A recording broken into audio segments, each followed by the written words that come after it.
I now give the floor to Her Excellency Naledi Pandor, Minister of International Relations and Cooperation of South Africa. Thank you very much, Mr. President. Mr. President, South Africa would like to thank the Federative Republic of Brazil for convening this open debate to discuss how we effectively move from theory to practice to enhance women's participation in international peace and security. We appreciate the informative presentations by all the briefers this morning.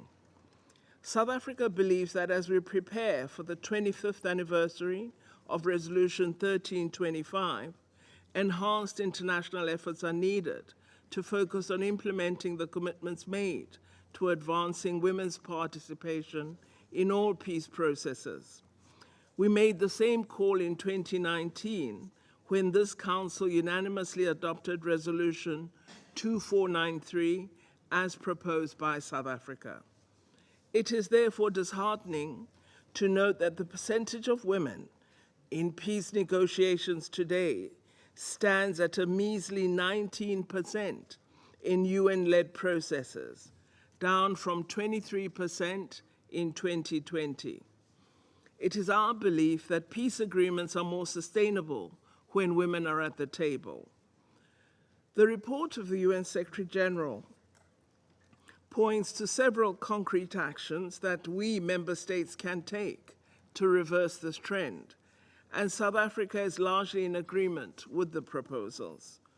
We also note that the current global security environment may contribute to the reversal of progress in implementation of the WPS agenda. We therefore re-emphasize our call for urgent action to secure peace in the Israel-Gaza war, in conflicts on the African continent, and in the Russia-Ukraine conflict. In this context, it is alarming that the number of women and girls living in conflict-affected settings has increased by 50% in 2022 compared to 2017, owing to the increased number of armed conflicts since then. Mr. President, in South Africa, we've tried to do our part. We initiated the Gertrude Schope Annual Dialogue Forum in 2015, as well as the Women Mediators Network, to train cohorts of African women negotiators and peace monitors. The training has made an immense contribution to drawing women in communities together and is setting targets for women's direct participation in peace delegations and negotiating teams. This initiative has shown how empowered women can contribute to peace and stability and support other women living in vulnerable conditions. South Africa also contributes to training and capacity building for women in peace processes at continental and local levels. We provide annual youth and women's training programs on conflict resolution, mediation, and negotiation to women from conflict-affected countries. Some of the trainees are now members of peace-building initiatives in their various countries.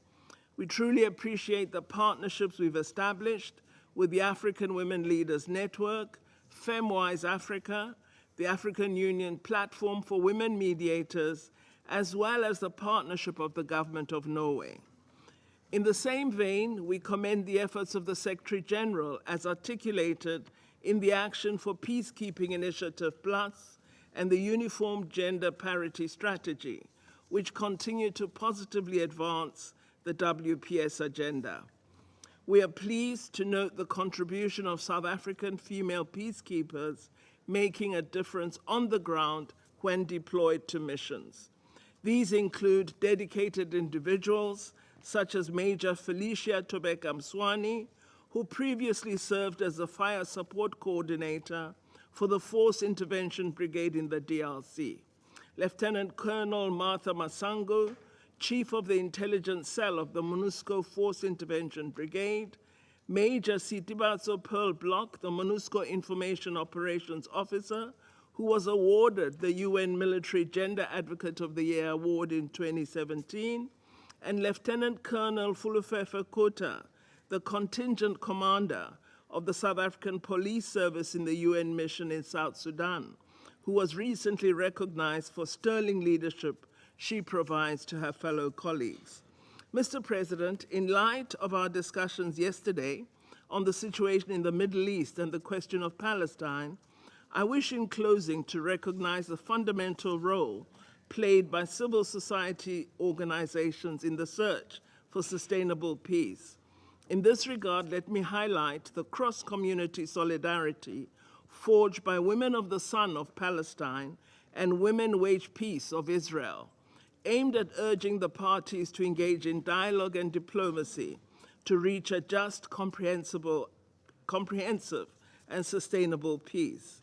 These partnerships are an example of positive activism and inspirational leadership by women striving to find a solution in the context of the continued occupation of Palestine.